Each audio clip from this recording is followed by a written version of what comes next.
It's 5:30, it's time for the May 30th meeting of the Bristol County Water Authority Board of Directors. First is call to order. If we're done with that, the next item is public input. The only people that are here for public input are related to the presentation in the next item. So we'll move on to that quickly. A couple of years ago, as I understand it, Ned Connors made a presentation to a group of people in the town of Warren regarding the buildings here at the Bristol County Water Authority.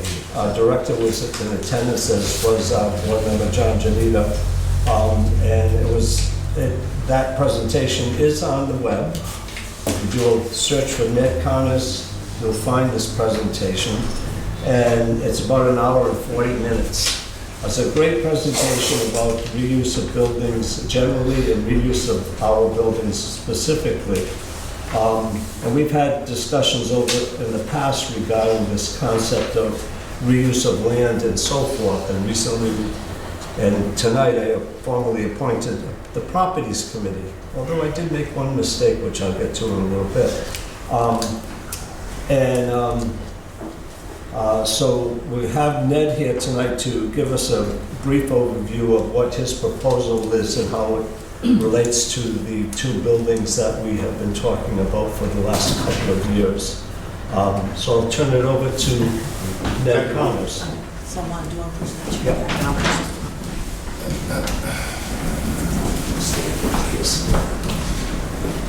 So I'm going to shut the lights off so that... Thank you, Mom. My name is Ned Connors. I'm an historical preservation consultant and have been in the business for about 35 years and have a specialty in historical and engineering and industrial structures and archaeological sites, anything at all that has to do with industry and industrial architecture in particular. And when it came to our attention a couple of years ago that the Bristol County Water Authority was thinking of demolishing these two buildings as part of the entire project that you see completed in the back of this image, the removal of all of the concrete works.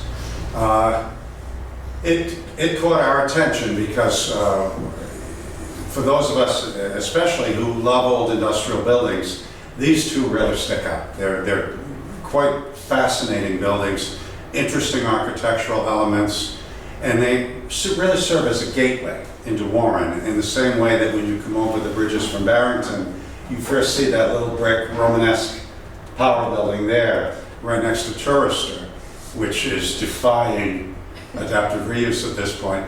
But we feel that these are important, what we call gateway buildings. And with the removal of the dam and the return of what was Kickamuit Pond to a tidal estuary, we think that the prospect of saving these buildings raises some very interesting possibilities.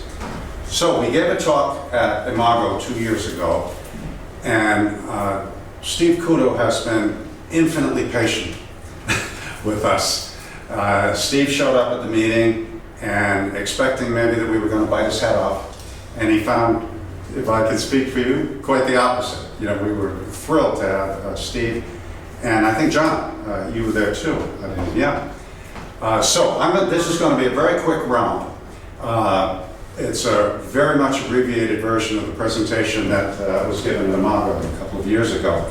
I did want to mention that I have some friends here with us today. We have Davison Bolster from the Warren Historic District Commission. Davison has been very active in preservation matters in Warren for over a century, right? Joan Bremer Coltrane is here from Warren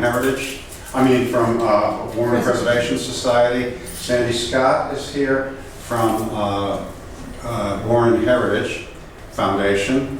And Catherine Ziff is not here yet, but she's from the Bristol Historical and Preservation Society. She should be here in a minute.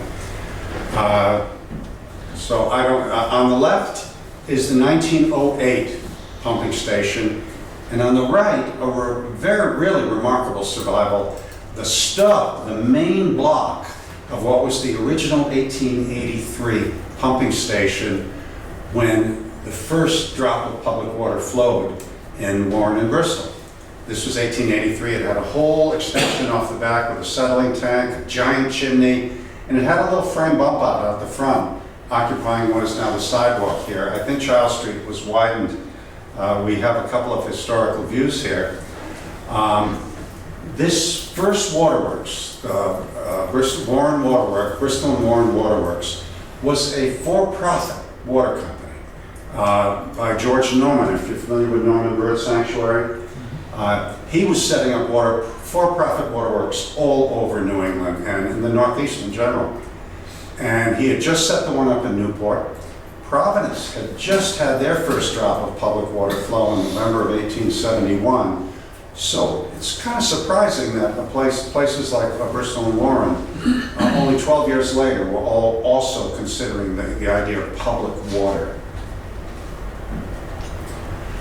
Here is the first 1903 Sanborn map that shows the old plant, that is the small building, the 1883 building, and you see the big bump out the back and the 40-foot chimney right next to it. There was a steam engine in the building, and the steam engine pumped water out of Kickamuit Pond, and then also there was a pumping unit to pressurize the main, and you can see the dotted lines coming right out of the building. And this worked from 1883 to 1907, but the water quality was terrible. It was absolutely terrible. And you'd open up your faucet and you might get mud. You might get very, very weak pressure. You might get nothing at all. And in particular, the town of Bristol was very upset with the whole arrangement and threatened to just take it over from the George Norman interests. Here's a wonderful postcard, 1915, that shows, I'll draw your attention to the building right on the far left. That's the stub of the building that's still out here right now, but it still has the big building in the back, which included the settling tanks and the chimney for the steam engine that pumped the water. It still drew the water in essentially where it's happening, to where it could still do it tomorrow if it were activated. And then to the right of that is the 1908 building, which I'll talk about now. This was, George Norman grew very ill, and Samuel L.P. Colt of Linden Place, Colt Firearms, Colt State Park, he jumped in and decided, in a lot of ways in a philanthropic way, to rescue the failing Bristol and Warren waterworks. And he arranged for, in 1907, we had the worst water in the whole state of Rhode Island, and when this went online in 1908, we had the absolute best and the most state-of-the-art water pumping and treatment facility in the entire state of Rhode Island. So we went from worst to best in the matter simply of a couple of years of construction. And if you look into this building and saying, well, it's not buff, it's not a buff brick building, it's a regular brick. These were hand tinted, these images. We didn't, color printing was quite experimental still in 1908, so they would do hand tinting. Aberthaw Construction, just prior to coming down here to Warren, had just built Harvard Stadium, the most spectacular concrete structure in the United States of America. So we went fooling around, and Samuel Gray, who had done a study of Kickamuit Pond and found it an absolute mess, he was made the engineer in charge to work with Aberthaw. Here's Samuel Pomeroy Colt. He takes over the whole thing in 1907 and really did it just to save, just so that we would have good water here. Ground was broken in October, and I won't read these to you, but it's fascinating that we even know who built every single part of it. Any of you engineering geeks, I'll get out of the way so you can read the different aspects of the construction. Now finally, in 1920, we have a Sanborn map that shows both buildings coexisting. If you look down at the bottom, the brick building there, the pink one, it's been repurposed as a storehouse. It's still got the chimney out back, and it's still got the little bump out to Charles Street, But the main extention off the back of it that you can see off to the right in the postcard view has been demolished. And we now have the first real, map indication of the filter house, a lot of concrete work, and those two thick black lines you see are the boilers. And the boilers fed a steam engine, and the steam engine ran the pumps. Over time, that was all electrified. I wanted to give you a couple of examples of former, historic waterworks that have been adapted for really, really interesting uses. And I've kept it just to Rhode Island. I don't know if any of you have ever been to the pump house down in South Kingstown. A beautiful, very self-consciously rustic building. And there was a fire there. I'm not sure if it's open right now, but it was a musical venue, guitar repair shop, and also just a great bar and restaurant. I've had the pleasure of being there. And that's 1889, so it's contemporary with our old building. Pawtucket Waterworks, they're still using their buildings. It's a great Gothic revival pumping station, 1878. And there it is off to the right as it still looks today.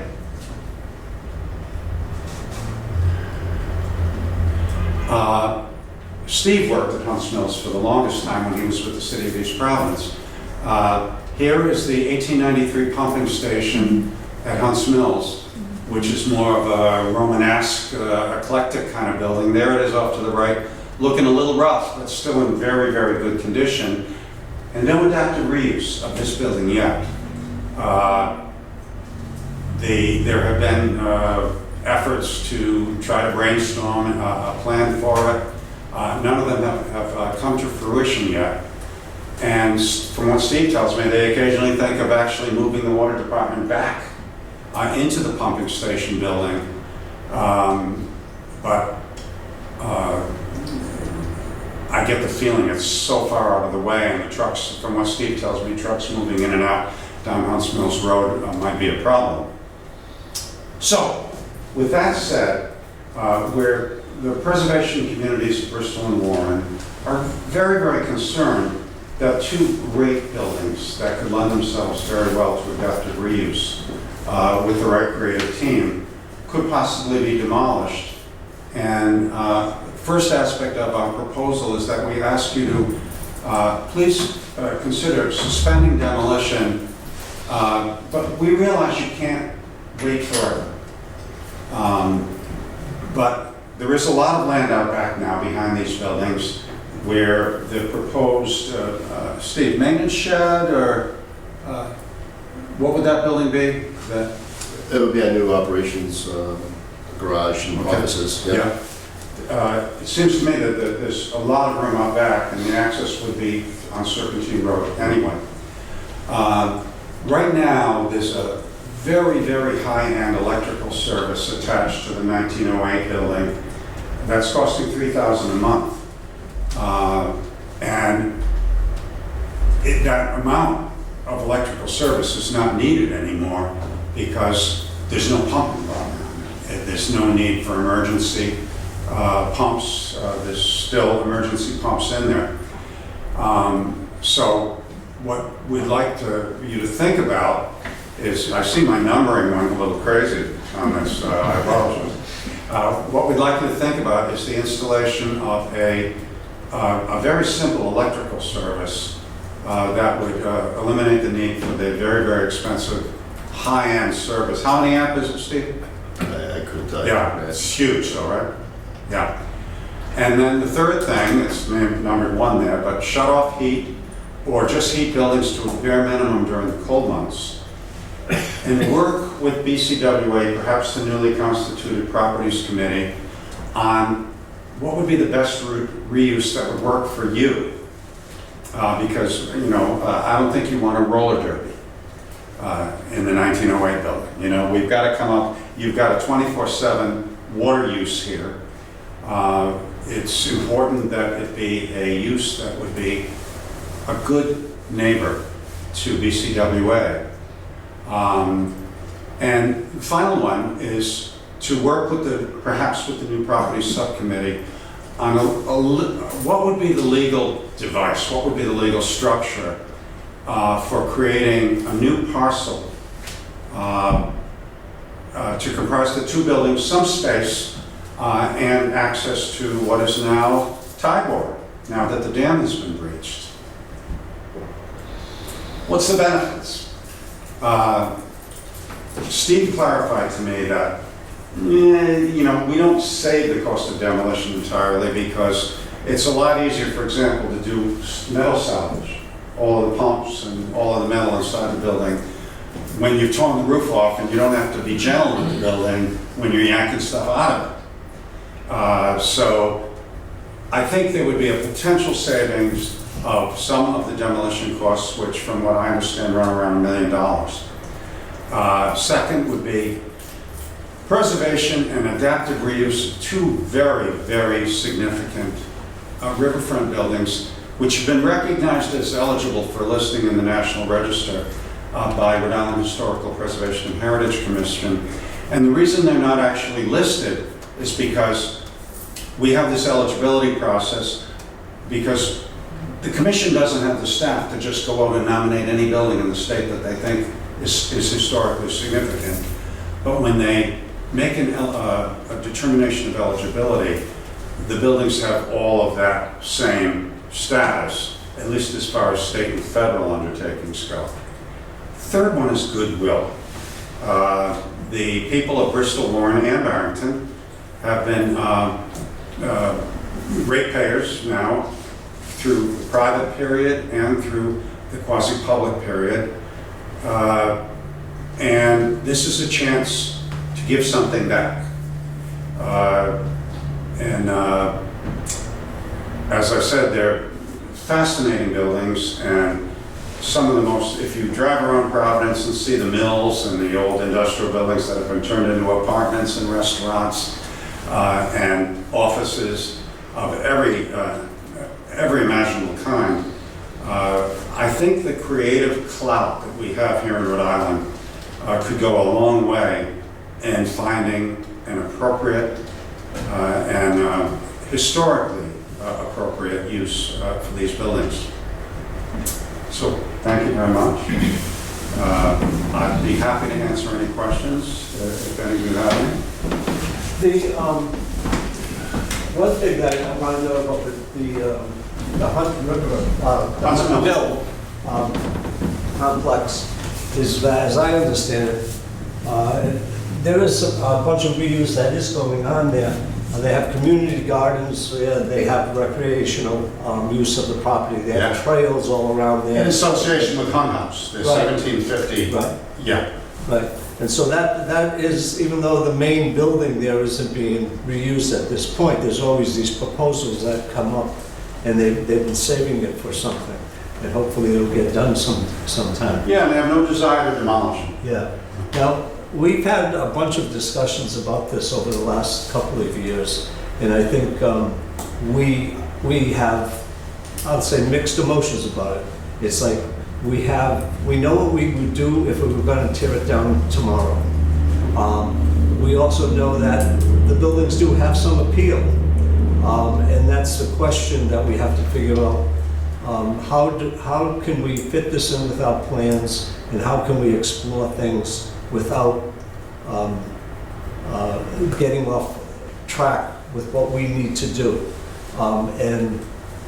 As you mentioned, because I mentioned it to you earlier, is that I probably will refer this to the New Properties Committee to get actively involved in looking at meeting with staff, meeting with yourself and others to talk about what do we need to do if we were going to reuse these buildings, and what is the cost to us both from a monetary viewpoint and a time viewpoint and so forth. There's a lot of opportunity here. I see, I look at the surrounding properties, and I heard you say at the Bristol Historic Society meeting last week ago, Monday, about access to the water, canoeing, kayaking, and I see a lot of feedback on Facebook in the last few days regarding what is going to happen to the Kickamuit River.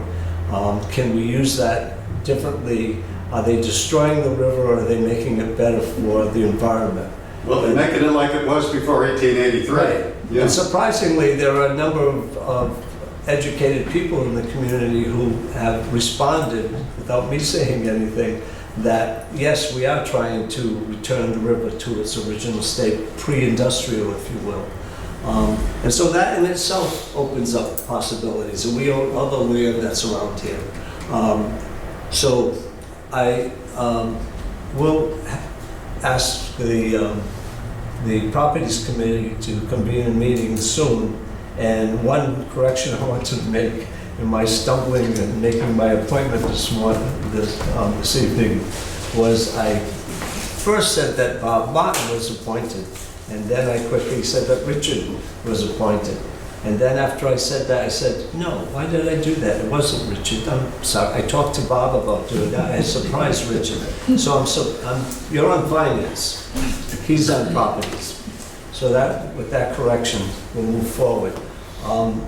But does anybody have any questions right now? I'd just like to ask Ned two questions. Have you been in either of these buildings? Yes. Have you had any outside interest expressed in what possibly could be used? Oh, they could be put to use for? The interesting thing, the 1883 building, the little building, hugging Charles Street, is a much easier lift because it has no active hookup anymore to anything, and it's got two nice little volumes inside. The barn off to the left side is where the little steam engine was that pumped water. That's a pretty easy one. The 1908 building is a challenge because you walk up the stairs right where you park, when you pull in, and you're immediately, at least in the right-hand chamber, you're in a mezzanine. You're standing on a mezzanine looking down into the pumps. So certain users might find that absolutely intriguing. Others might say, I've just lost a floor, you know? So you might have to run I-beams across and rationalize that whole floor there. One of the things that has scared off any practical interest in the buildings right now is the massive electrical hookup and the fact that it's still live. Well, it's not live, but it's still piped to the water main that's running right down Charles Street. That would have to all be disabled and cut off. And as Steve and I have discussed, there's a very hefty electrical service that's no longer needed. That's quite expensive, $36,000 a year, roughly, because that's to drive these huge pumps and the big Star Trek console that's in the back of the building and all that. So we have been in the building, and the different volumes and everything, especially the volume within this building that's closest to us with the beautiful steel trusses, it seems to me that lends itself very well to adaptive reuse. I just wanted to address John's question. I think you're asking, is there interest? And, I think we haven't really portrayed it that way yet because this is the first step. We need to know if this is even something to advertise yet or not. No, I was just curious if anybody had already expressed an interest. Yeah. John? So I've been visiting with an investor friend of mine who's been looking for a brew pub location for some time. And he's talked to Peter King at Parker Mill, and he's made some other inquiries. So he and I walked over and around the property a couple of weeks ago. And of course, he expressed initial interest in perhaps a craft brewery in the large building and then a brew pub in the smaller building. And this was very casual, very, what do I want to say, preliminary, but he was interested. He was also interested in thinking about some kind of high-end market here where you might bring in a fishmonger, you might bring in what else? A butcher, you might bring in somebody with some high-end wines and have kind of an attractive marketplace there. And again, all very preliminary. But this is an individual who's accustomed to investing in, maybe I want to say, somewhat unusual opportunities. So, you know, there has been some interest, although it's very preliminary. I do have a question for you. Yeah. On the South Kingstown adapted use, are you familiar with just kind of the legal structure there?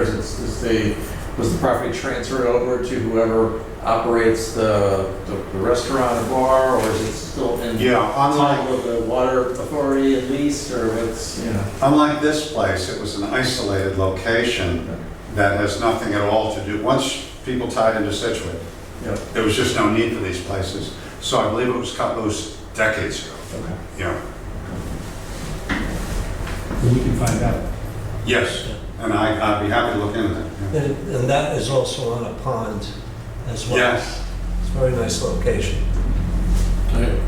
On your first bullet you came up with, you said to hold back until some time frame. Yes, an agreed upon period, because we understand that you can't wait forever. Right, what do you feel is an agreed upon period? 30 years? So we define the parameter, 0 to 30 years. No, Are you looking you've at a year? already waited 2 years Are you since looking talking to at, are you Margaret. looking at another year? Are you looking at 2 years? Is it, I think, what's that, Sandy? I would suggest you leave that to the subcommittee. Yeah. Yeah. I think it depends upon, well, excuse me, but my name is Sandy Scott. I'm here, I'm secretary to the Warren Heritage Foundation, and our president, Marcia Blum, asked me to attend to listen to the presentation. I would suggest that before you can determine how long you can wait, it would depend on what the subcommittee determines what's the best venues, how you could possibly rid yourself of this property. How long would it take legally, and then There's a number of things we have to give some thought to, and we put together a list of items and try to get some answers on each one of those items on the list. But thank you very much for coming in and getting our creative juices. Yes. And, we would love to participate in this process. I'd be very happy to appear before the property subcommittee, or if you want to have some at-large membership, from the community. I have to, in full disclosure, I live in East Providence. If I couldn't be on it, if it has to be someone from Bristol. We have projects in East Providence right now. Oh, okay, very good. Well, thank you all. Thank you very much. Thank you. Thank you for making.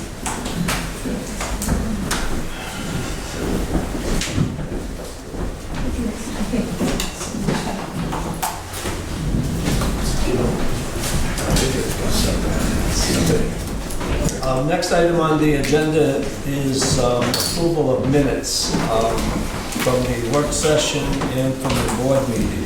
Do I have a motion to motion to approve the minutes? meeting minutes or? The work session. We have motions, do I have a second? Second. Any discussion of the minutes on the work session? All in favor of approval of the work session minutes? Aye. Okay. And the next one is for the board meeting on April 25th. Move to approve one possible modification. It reports there that as of that date, there were 4 meters still to be changed out, and for Steve's current request, that's 5. So one of the numbers, I'm guessing, is wrong. Did the number go up or? I'm assuming that isn't the case. Joe says 4. This is for, So, Chris, were you not here at that meeting? I would not. okay, so the minutes are correct. Is- my report's incorrect. Okay, so do we have a motion Not to right all the approve? time. Do we have a motion to approve the minutes as presented? So moved by John. Do I have a second? Here, I second. Dave seconded. Okay, all in favor of approving the minutes as written? Aye. Okay, great. And now we're moving to the executive director report. All right. Occupy Pipeline Project, we did receive the 60% roadway utility plans May 10th. We sent them off to East Providence folks, and they will also be sending them to their engineering sub-consultants for review. And Beta continues to work on the design of the specialty crossings, notably the crossing by 195, the 10 Mile River, and the 2 Bay Road crossings. The Pawtucket agreement is back in their court. Following the meeting, we've had some additional modifications that were made by our representative attorney, Sandy Mack. And so it was sent back to him on May 9th. Unfortunately, he's had a change in attorneys, so he's looking to see who he can get to review that for him. So hopefully we can get that back at least maybe for the next meeting. Plan for the demolition of the water treatment plant. Excuse me, Steve, at this point, Yes. what do you see the time frame for this project to be actually under construction? No, I know it's, 2027. oh, okay, that late, okay. After the Washington Bridge. Right. That throws another big on this project. Yeah, that's it. No doubt, it does. Painful. Absolutely. Painful. Everything is gonna be revolving around that. Yes. You're right, okay, I mean, sorry. I find it, even if we were ready to go, like, I think the regular DOT giving us a permit to dig up Pawtucket Avenue, while the bridge is underway, is probably not going to happen. That's true. Okay, thank you. Plan for the demolition of the water treatment plant, well, we just heard a request to put a hold on that. But just let you know what's happening with that. Park Corp, they are continuing on, they are doing that analysis on the older structure, the smaller building. And they'll be preparing some kind of preliminary costs of what it would take to bring that building. So that information will be of value. And they're also doing a topo survey of the entire land in that area, so that would also be of help, if we decide to do something, in the future with respect to either subdividing that land out or not. So, so that work will be of use. What we can definitely hold them from doing at this point is, finalizing the plans and specs for demo. From what they've looked at to date, is there any hazardous materials in there? No, there's asbestos, yeah, that we need to get taken care of, and possibly PCBs around the window sashes, stuff like that. Okay. Yeah. The asbestos, it must be on the heating system, on pipes, insulation? No doubt on the Yeah. pipes, whether it's part of the roofing system. Yeah, it could be the roofing Also, as used as the siding for the addition, like where the lab Flooring, is. flooring also. So, the flooring, yeah. No, Do we have that analysis yet? No, No, No, we just know there's stuff in here. usually, yes, yep. We would have like asbestos consultant come in and identify all that. no, in line with like their request, if they came up with a legitimate offer, we'd have to also consider the present garage building, Correct. because that would be, Yeah, and if you look at it, there's not a lot of space in between the two. yeah, no, there isn't. And we have to figure some down the line what we're gonna do with that. Yeah. I mean, I was, I told Ron, I was just, we just did the contract with Park to move forward with everything. And I was just really surprised to get an email from him regarding renewed interest. Yeah, because it was 2 years ago. It's been 2 We met years. with them, Yeah, it's been and 2 They years. didn't do anything, No, and all of a No. sudden they're coming forward. no. And so- And we've had a number of people go in through invitation. We've had folks from Preserve RI go through the building. We've had members of the Warren Town Council go through the building. I've had a developer who is familiar with repurposing the buildings, go through the building. You know, and everyone just said, wow, this doesn't really seem that much you can do here. It's just, It's gonna require someone with a lot of capital, really. Yep. And then they come up with a reuse that's gonna give some type of return on that investment. I like the fact that there was a person from a foundation here, that they always have deep pockets. And, you know, I know Ned does mention the Hunts Mills building, and I said this even at the meeting that he had 2 years ago in Warren, and that's from the exterior, a beautiful looking structure. That's been boarded up since the 70s. And they have not been able to find any repurpose or anyone to come in to do anything. It's the same with, Because of the amount of work that would be needed to. that's the same with that old Narragansett Electric building that's come over the bridge. They haven't found anybody to develop that yet. I did agree. Just But in that case, found it stored in there. as, Brick by brick. as I understand that Narragansett building, the town of Warren, or I don't know where the money came from, paid Narragansett Electric $500,000. I have no idea what they paid, but I know the town purchased it. Yeah, that's what I heard. And I heard that at the Bristol Historic Society meeting a week ago, Monday. I'm on the board of directors there. And Ned came to the meeting, and I saw it on the agenda. I'm going, wait a minute, why is he coming to our meeting? Take this and give us the ball. And after he talked, I introduced myself and told him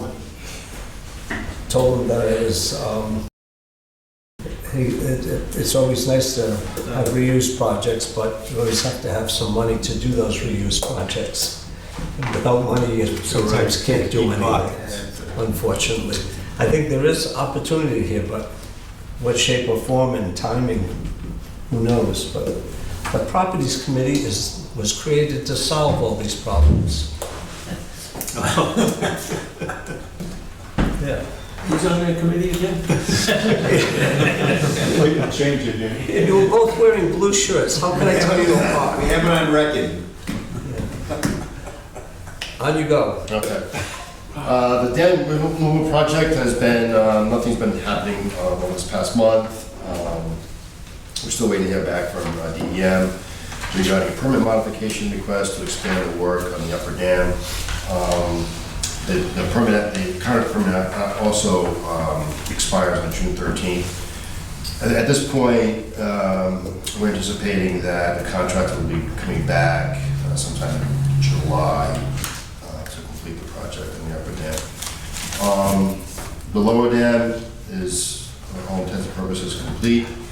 The only thing left is final shoreline plantings, which will be coordinated by Save the Bay. And early this month, we made a presentation to the project to grant administrators from National Fish and Wildlife Foundation and other Coastal Resilient Fund grantees. And then other than that, there's been a lot of grant administration work. We finally did get the grant contract for additional $400,000 from DEM. So there's plenty of grant funding available for this project. Do you have a breakdown between federal grant money and our money on this project? Yeah, I have that with it. Yeah, I have that worked out. There's a number of grant sources, and they all kind of work with each other with respect to state funds being used as match for the federal funds and vice versa. The meter replacement program, I stand corrected, only 4 meters to replace, Joe. And I think out of all those 4, 2 are completely just inactive, Correct. and 2 folks are just not even around. That is correct. They did make contact with one person today, and that was scheduled for the 11th of June to be changed. All right. Thank you. When you say somebody's not around, you just can't contact them? She's in upstate New York. Oh. She doesn't come here often. So if we shut the water off, they wouldn't care? So I'm serious, was that a serious intention? That you are Okay. absolutely correct. Okay. Because we had talked about, at some point, where we have problems with people on, so, okay. The other two are occupied, right? The other two is Yes. unoccupied buildings. One is abandoned and one is just sitting there. Yeah. Oh, abandoned building. Wonder what the reuse opportunities are for that.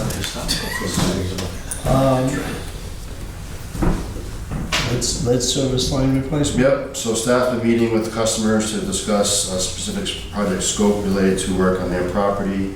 And we send project estimates to those customers, so we've got about 10 folks who are interested.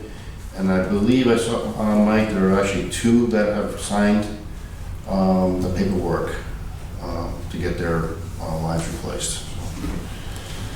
Which is good. And Ducon has started work in the Rumpstick area, and the other one's also going to be doing the remaining lead service lines. So that 64 in parentheses is the number of our lines? Mhm. Yes. Okay, for BCW properties, just presentation that was made. I'm sure we'll be, properties committee will be doing some additional work with Mr. Connors. Public information, I have an attached notice within my report that we're looking for customers for the transfer to the higher pressure. So that'll be sent to the affected customers as we work to expand the high service area. We're getting close. The pump station is in final testing modes. We've had a couple of hiccups, but we hope that we go wrapped up within a week and possibly activated in 2 weeks. It'll be a phased activation process. What I read your letter, it looks good. The caveat you have in it is the increase in pressure is well within recommended levels for plumbing fixtures in good condition. I guess we'll find out. Drip in your faucet. I don't know how else you figure that out, how you turn it on. You can't raise it gradually or anything like that, right? We will do it gradually, Yeah. but inevitably it will see a higher pressure. Right. Now, the customers who have booster pumps, how would they know if they had higher pressure? They would see maybe the booster pump's not coming on, I guess. So if they're set Decrease for a of certain electricity. pressure increase over static, they will still see an increase. So the So- booster pump could still work. So if the booster pump was bringing their pressure from 30 to 50 or something like that, and this new system was providing 60, whatever it is going to So be. we're only gonna see about a 30-pound increase, so Okay. it's not dramatic where we're gonna be blowing things out of people's houses. So some of the folks that have such low pressure, Right. that they're still gonna need their booster pumps, Okay. and they'll still appreciate it. Okay. When you're going from, say, 20, only going to 50, that's still not a lot. Yeah. So if you came from another area where you had 90 pounds, and then you move here, and you have 50, you think something's wrong. Right. So the booster pumps could still benefit those folks. But you probably would see less pumpage, which would be less electrical usage. Whether or not that's a lot, I have no idea. So yeah, so when you're watering your grass at a high pressure, more water will come out of the hose. So you may gain some efficacies there and not pump as much.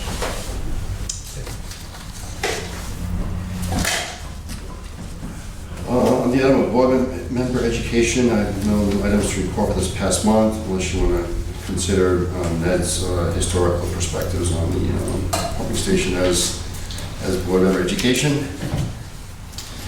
Water purchases, very typical for this time of year, no surprises, the graphs are attached. We completed our spring hydrant flushing, and we will flush again this coming fall. An item that was talked about, hello. At the last meeting regarding the request from the Bristol Fire Department, we sent that information to the fire chief. So he has the available fire flow for the NFPA flow ranges for the hydrants within the town of Bristol. It's my understanding looks like he's going to be working with potentially Boy Scouts to But the information provided is going into a GIS system, which eventually will be on the trucks, believe it or not. So the kids will know, the guys will know if they're coming up to one, which one you want to grab and where the grid is. So, They want the one that gets that water out. well, this isn't warm, we don't let them burn it. No. That's why we buy pumpers, to all the water. Cellar savers, here you go again. Alright. Oh, sorry. I didn't mean that. That's fine, we're gonna keep coming over to you to save you. You people have a bulldozer, not us. I got some bad news to report on our hydrant hysteria squad. Unfortunately, one of our team members there has had an injury, not a workplace injury, but he's unable to work, so they're They'll not. be treated like an athlete. They won't be- He's the first team, he's they the won't be first going. team. You don't have a sub? They're no sub. Oh my gosh, No I thought these subs. guys got all into change. No, well, you gotta, no, there's no interest. Now, Chris, you gotta go. So, you wanna jump in? Oh gee, that's a, see. We don't have to wait on The opposition did something. Anaheim. So, The opposition did something to him. I've got, my flight is booked and I was planning on going, but, I mean, at this point, I'm still planning on attending the conference. Gee, that's, I was really hoping to be able to support them there, but it's too bad. They don't want call me. Chucky Cruz.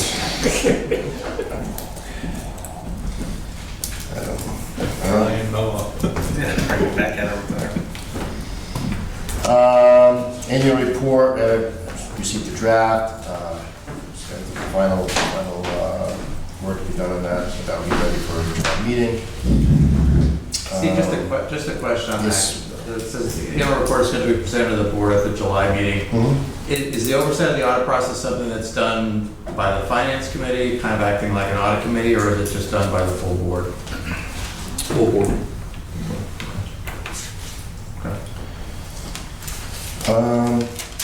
Personnel report, over the past month, we've had some additional interviews for the engineering project manager, which was Sue Revenue's position. And we found somebody. The offer was made and accepted by a gentleman by the name of Colin O'Hara, who presently he works as an engineer for the town of Barrington. So we are very familiar with Colin. We've worked closely with Colin over the years, as he's kind of the person that we go to when we have work in Barrington. So he's somewhat familiar with us as well. So he actually starts tomorrow. Yes. You already got today off. Oh, He's not on the payroll. Okay. On the payroll tomorrow. We also have a vacant water utility operator position. We had testing and interviews for that, and we're hopefully we'll have some filling that position next month. And here's a chart of the projects to date and the remaining budgets. And the projects are also in good shape. Any other questions? Yeah, I have one. Yes, sir. When we did work in Bristol on Bradford Street, it was like a combined thing with water, gas, and I don't know who else was involved. How did the cost for repaving and doing all of the grinding and stuff go? Did we have to pay that up front? We did that with the town, right? On Bradford Street? On Bradford Street, we just did permanent patchwork, and I believe that is around energy. That is. So they took the vote of it, They, did it all? they were running main, we were just doing, access pits. Yeah. Okay. So they had more influence. All right. I noticed an access pit on Hope Street in front of Linden Place, or that general area. Is that us also? I don't believe so, but I'll check on that one. I know some steel plates in the street. Yeah, I have to check on the exact location. We had to plate one hydrant replacement because of the weather last week. So the hole got very wet and we had to leave it. And I'll have to see if that's the exact place you're talking about. But normally we don't leave them out on Hope Street. Yeah. We got caught in the downpour, so it got a little muddy. We had to board and go back over a couple days. Michael, you want to go through your report? So not much else to add. I'll just kind of run through the photos unless anyone has any Great specific images. questions. But that is the canopy structure that was included as part of the phase one of the plant demolition. So imaged here are our folks now building out the interior to accommodate all that, will inevitably accommodate all the materials that currently are in the plant. So whatever way the plant goes, we still will require the amount of storage that we accommodate for in the phase one. So it will benefit us long term. But here we have some lighting being installed, and you can see the new racks that will go in to hold all the fittings, the valves, all the stuff that we need to keep out of the weather. And then the second image is associated with sometimes what a main break looks like. And we have increased liabilities whenever we dig a hole. We have to be very careful of the other utilities that are around us. We have to be careful not to hit them, damage them. And here you can see that we have guys, machines got the bucket off to the side and we have to hand dig a lot. We can't just go in there and try to get to our pipe. We have to hand dig under things, and a lot of times the water went in first and then the other utilities lay in over it, and we have a lot of these conflicts. So this was a very long event. The guys had to do a lot of that hand digging, and ultimately it was a successful end, but it is difficult work. And this kind of dovetails into one of the next items where we have another machine to help support the guys in their work. Where was this in Bristol? This is Bristol at It's okay. Washington, Yeah, down near Silver Creek. okay. Right in front of the hydrant. Otherwise, if you've driven by the pump station before I get the last photo, you see a lot of activity. Just recently, we had a failed component in the tank. We found a welder out of New York, grabbed him on a last minute unplanned repair. So that work is all done, so the tank will be able to go back online. And we did a first round of commissioning tests. The pumps tested out fine.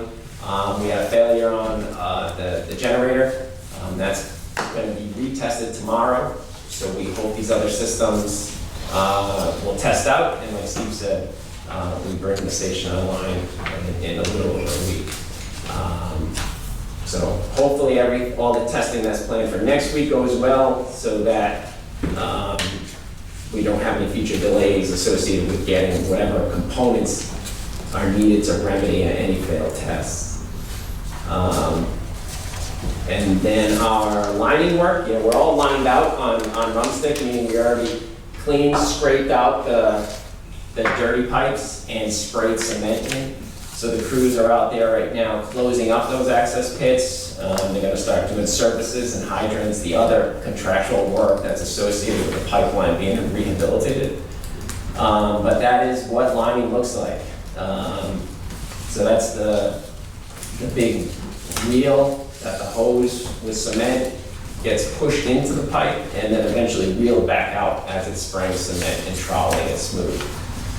So that operation will go over to Chatchipacasset once we're back online on Homestead. And then they'll proceed to do some watering work in Warren and some other cleaning and lining in Bristol. Thank you. Dan? Well, not put on there, but with Steve's discussion about all the funding we got through the grants, you got both federal and state. We lucked out this year for the 2024 fiscal audit. We didn't have to have a single audit. We lucked out, but next year we'll almost definitely have to have a single audit. So that'll change the audit parameters a little bit next year. So we're working on April. If you go to page 4, April versus April.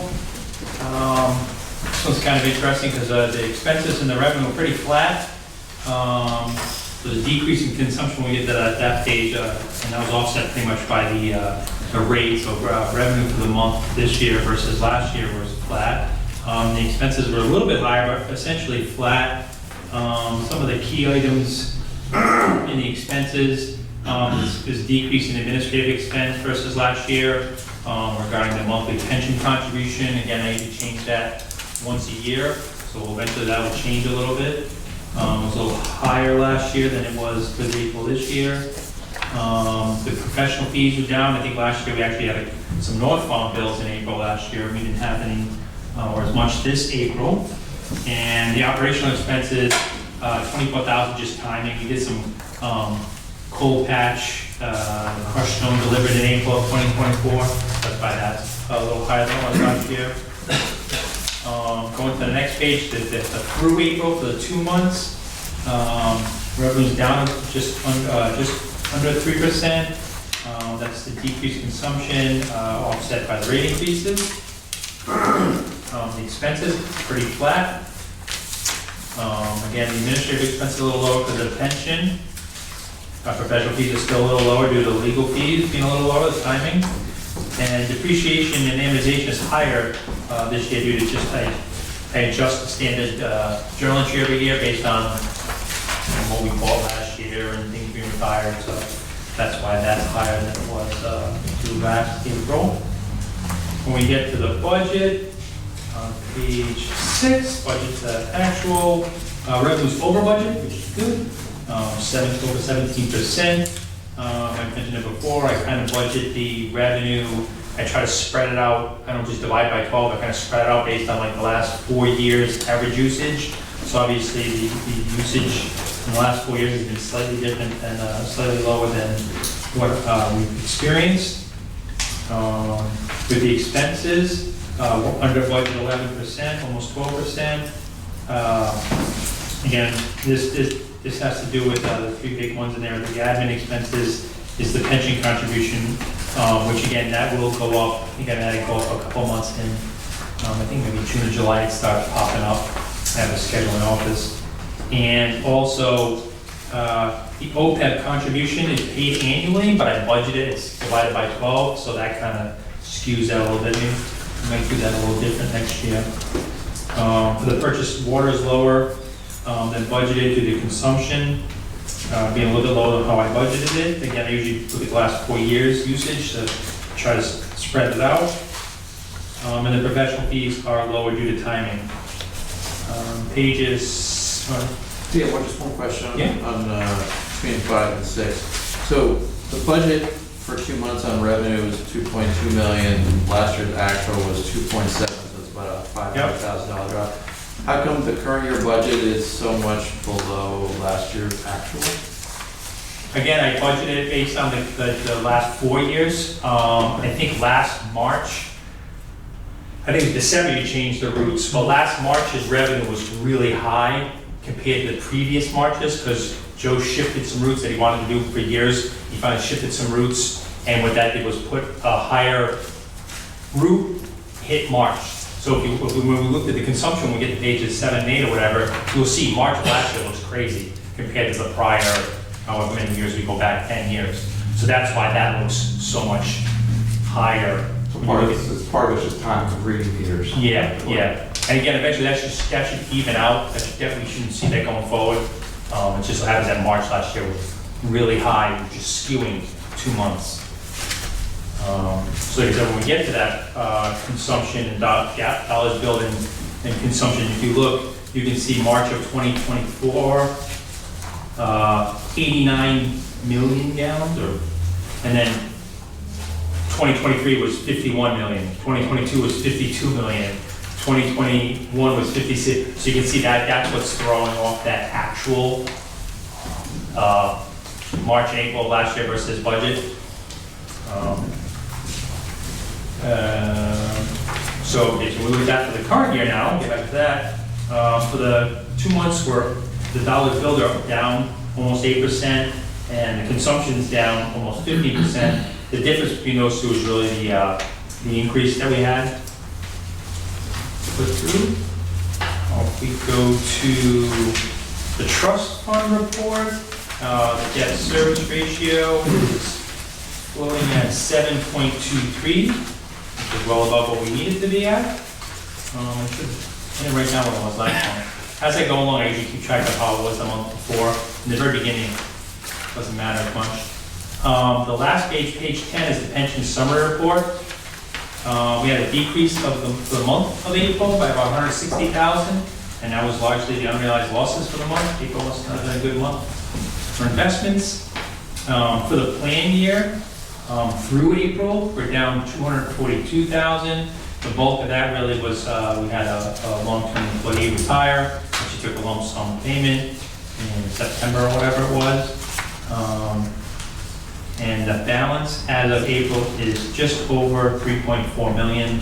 We have 2 more months in the pension year. Dan, one question.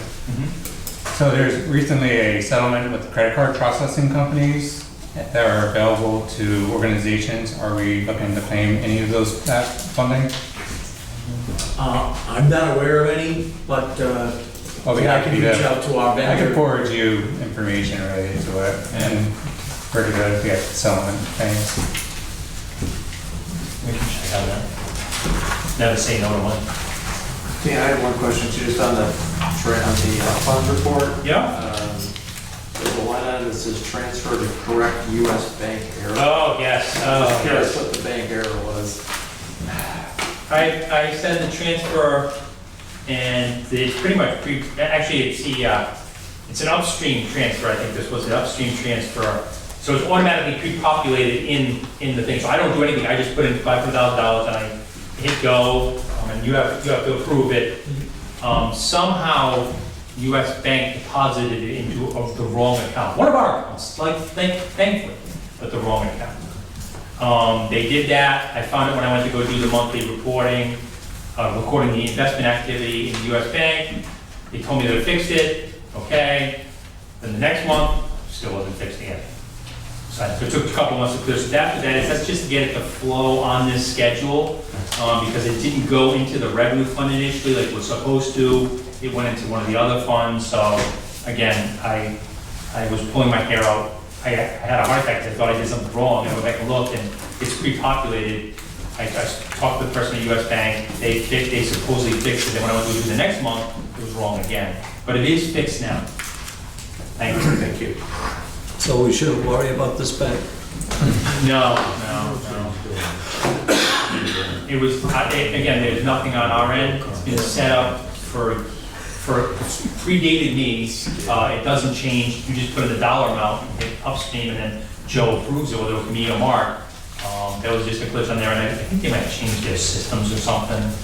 So it is resolved. It didn't go into anybody else's account either, so that was good. I was on a board of directors, and I had to go down and get signature authority at the bank. I happen to have a personal account at that bank. I go home that night, I check my checking account, and I see that the organization's account is right there with it, and I'm going, no, don't do this to me, you know? I went back to the bank, I said, no, We're going to buy the truck. separate them. That's straight, let me straighten it out. Thank you.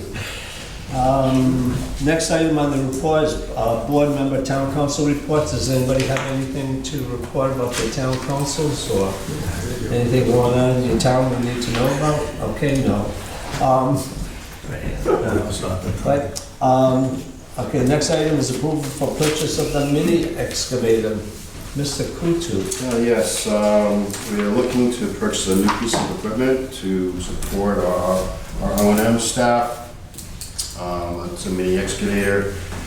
We currently own 2 backhoes, ranging from 6 to 10 years. You know, for utility operations, having reliable excavation equipment, it's critical for daily system maintenance as well as the ability to respond to emergency situations. You know, I think a mini excavator will be valuable because it's compact and versatile. Our crews kind of test used one for a couple weeks, and they really liked using it. You know, you can, especially for smaller projects like replacing a hydrant, a valve, or just service lines, doesn't take up too much space within the work zone. And also, the cost of a mini excavator compared to a new backhoe is pretty significant, about 3 times. So, you know, if we use the mini, it'll, you know, you should get more life out of the backhoes. So we secured 3 quotes from pre-qualified vendors. The piece of equipment that we would like to purchase is the low bid. The Milton Cat 303.5 at a cost of $59,523.20. So since we had borrowed one or used one for a period of time, our people have the capability of operating this, right? Yes. No special training needed. Correct. Did you have a motion for approval? So moved.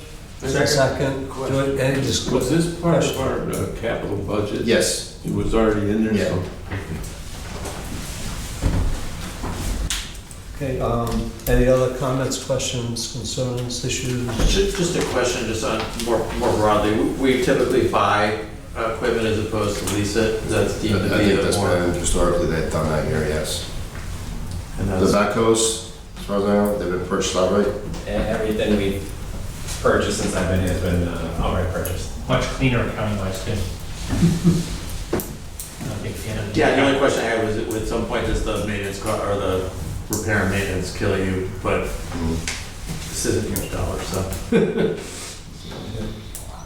Any other questions, comments, thoughts? All those in favor of the recommendation by the director to purchase the mini excavator from Milton Cat for $59,523.20? Say aye. Aye. Any opposed? All set. Thank you. The next item is FY 2025 permanent pavement contract award. Steve? Yes, so each year, actually the next 3 items, there are annual contracts that we put out to bid. This is for a permanent pavement contract for a local vendor to assist us with paving work as needed. It's important to note it is as needed, so the items are basically just estimates, which we think we may use for the year. It's not always the case. And in this case, we did receive just 1 bid from JML Excavation. JML's performed satisfactorily for us in the past, previous years, so recommending that. So the total amount is based on quantities or units that you provided? Correct. So the low bid, based on the estimated quantities, is $122,550, but he'll only get paid for work that's actually provided to him to do, so. Okay. Motion to be accepted. Second. Second. Any questions, comments? I do have a question. I don't love the fact that we only have 1 bid. I mean, is that, I guess, what's the why behind that? And is that a common occurrence here, or? It's common for something like this, and I know in the past, we've had maybe 1 other bidder, because it's not guaranteed work. you know, and they don't really know how much they're gonna be getting. It's because it's not a project, so to speak. So it's if we need them, It's we like have an somebody as-needed to call in. basis. Right. So yeah, it's almost like an on-call service. And they get paid the unit prices Yeah. based on the quantities that are used on the job. But in the quantities, and but the bid prices aren't outrageous and not out of line. I mean, if they were, then we would go out to bid or solicit additional cuts. Thank you. Any other questions? No? All those in favor say aye. Aye. Any opposed? No. Moving on to the FY 2025 maintenance and service work contract. Very similar. This is specific to actually, you know, kind of pipeline maintenance and service work. So there's a number of bid quantities.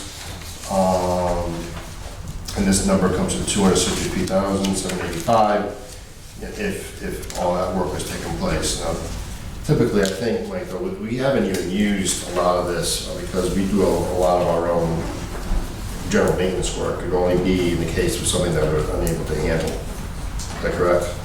So it's mostly now, because, yeah, historically, this was how we would, it was the mechanism to go out and just be our emergency response, be our normal operation. All the equipment came through this contract mechanism. So with the procurement of the excavation equipment, the truck, this is just really now an emergency backup. We really haven't picked off this at all. You know, our biggest liability, we have used the dump truck when ours was out of service, but that's really it. So it's emergency backup to ensure we can have a timely emergency response. No, I don't, I'm going to ask a question I don't know the answer to. To address the good point that Richard brought up about only having one bidder, can we, I'm not asking for it for now, but can we compare what we spent last year in the same category of work? So that when you come forward and you only have one, we can at least say, well, last year we spent this amount or something, which was much less than this or much higher or something along those lines. Is that a Yeah, again, fair way of comparing it? the figures that we received are not out of line. In fact, I think this might be even a little less than what we had last year. Yeah, I'm just wondering if that gives you a comparative to at least who did it last year, even if it was the same Versus person. the same vendor. Yeah. So With maybe, a contract like this, is what we're really buying the unit price for each of the services, and is the 263 basically a meaningless number? Because we may never expend that. Pretty much, yes. yeah. Yes. And materials, that's it. Okay. We voted on it, yes, no, we didn't. No, we didn't approve. Yeah. Second. Second, any other questions or comments? No. All those in favor say aye. Aye. Any opposed?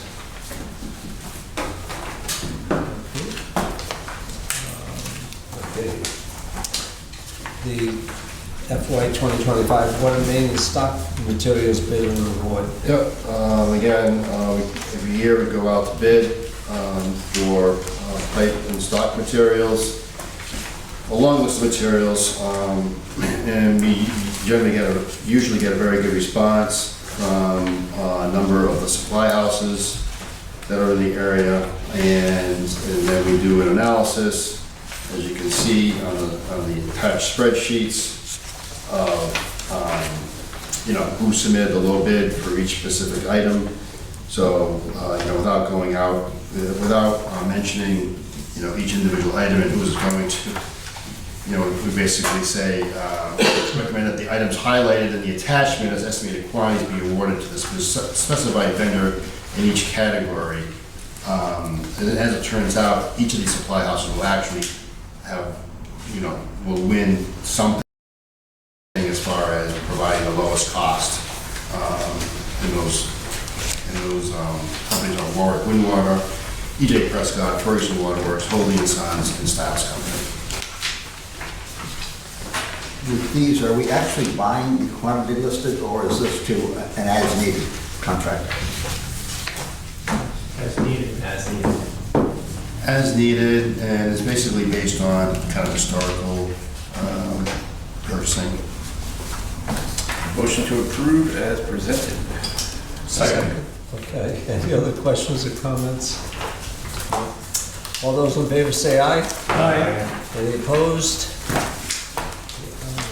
Okay, now we move on to the quarterly write-off for information only. It's just a quarterly reporting of what the write-offs were. We typically discuss the detail at the annual meeting for write-offs, which typically occurs in either February or March. So we just had one, and the board was made aware of what the write-offs were for the year, and we go through an approval process. Is this higher or lower? It's lower. But, you know, it's just one quarter. You can't project out the year based on. Well, I was worried that at .14, maybe it was getting high, but I guess not. We had. 1.4%. We had good recoveries this quarter, that's the reason why. Yeah. We don't typically see that, those types of recoveries. Motion to be accepted. Second. It's only for information, we don't need to approve it. Executive session, do we need one, sir? Yeah, I mean, it should only take about an hour. Sounds good, sounds good. We're good. We're good, we don't need one? No, we don't. Okay. Quite over there today, Mr. Kiko. What? You know what, there's new chairs, that's why. I couldn't figure it out. I was sitting here, I'm like, what? I was like, like the chair. No, I just got it. Don't forget you a high chair, so you can. I'm gonna bring a booster. Give Give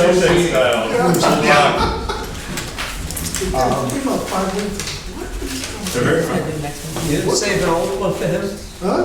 Did we save an old one for you? I'm all right. Okay. Let's bring a booster. The next scheduled meeting is June 27th. Do I have a motion to adjourn? So moved. Second. All in favor? Have a good night, gentlemen.